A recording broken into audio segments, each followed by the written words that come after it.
For the 1,635 men aboard the British ship Circassia, the war should have been over.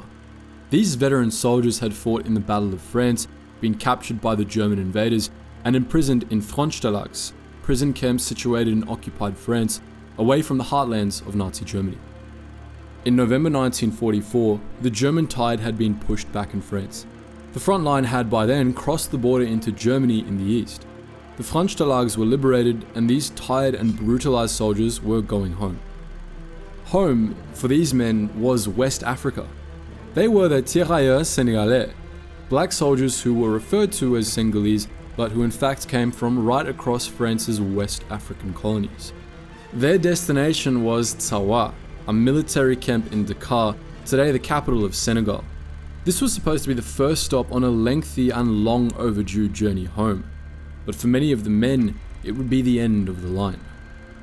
This was the story at what took place at Thiaroye on December 1st, 1944, a grim day in the twilight of France's imperial ambitions in Africa, which has not been forgotten in this part of Senegal or elsewhere across the continent.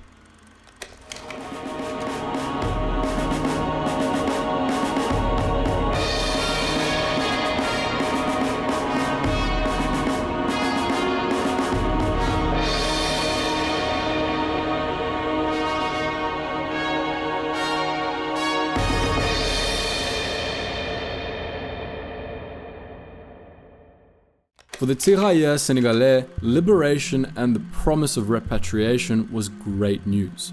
But the mood of optimism soon gave way to discontent as the projected timeline for this repatriation grew longer.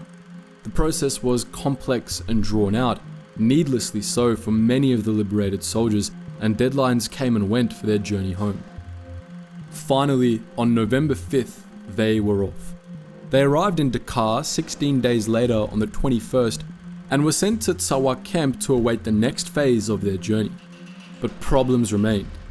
The Tirailleurs had been promised demobilization benefits by the country they had fought for so bravely. These benefits had not been received. Only an advance of 1,500 francs had been handed over. There was a real worry among the men that their service would be forgotten about once they'd all been returned to their West African homes, that the thousands of francs in back pay due to each man who had spent years in the German Frontstalags would be quietly chalked off the balance sheet by the authorities. These soldiers had been treated very differently from their white European counterparts in the French armies, and now they wanted the liberated nation of France to make amends. And there were other issues too, not the least the exchange rates between the French franc and the colonial francs used in West Africa, which could see the soldiers out of pocket when, or if, they were ever finally paid. This would need to be settled, right there and then. The Tirailleurs, understandably worried and keen to have their voices heard, exercised the disobedience that was their right. 4 days after their arrival at Thiaroye, on the 25th, a group of around 500 soldiers was due to depart for Bamako, the modern-day capital of Mali. They refused, perhaps deciding that if 1,635 stuck together in Dakar, they'd have a better chance of winning their case. For the men waiting uncertainly at Thiaroye, their actions would have felt completely legitimate. They had served in the armies of France, risked life and limb for a country that had been their colonial masters for decades, even centuries, and they had served 4 years in German POW camps as a result. Even outside of the debates on colonialism and racial disparity, two issues that undoubtedly played a part in the treatment of the Tirailleurs, these men were soldiers and they deserved to be paid. Brigadier General Marcel Dagnan, a Frenchman who had served across France's colonial empire and had been a prisoner of war himself between 1940 and 1941, took a very different view. When he visited Thiaroye on November 28th, he was met with open hostility from the men at the camp. Dagnan declared Thiaroye to be in mutiny and ordered immediate suppression. What actually happened on November 28th, like many other points on our timeline, is uncertain.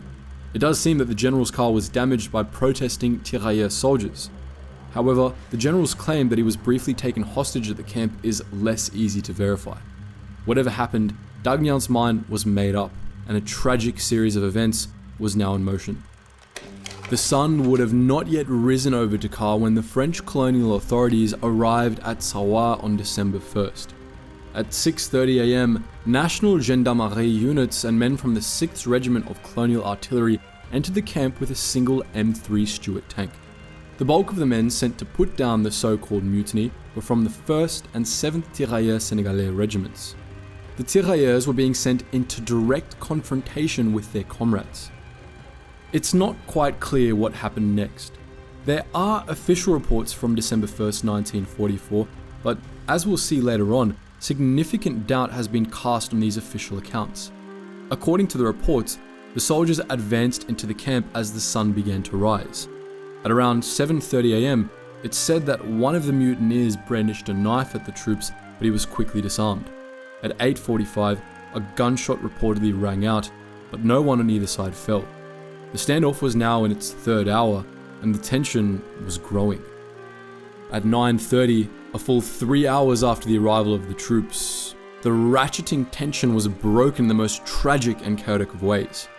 There was another gunshot, although no one seems quite certain who was doing the shooting and who was being shot. Some accounts claim it was one of the alleged mutineers who fired, taking aim at the colonial forces from one of the barrack buildings.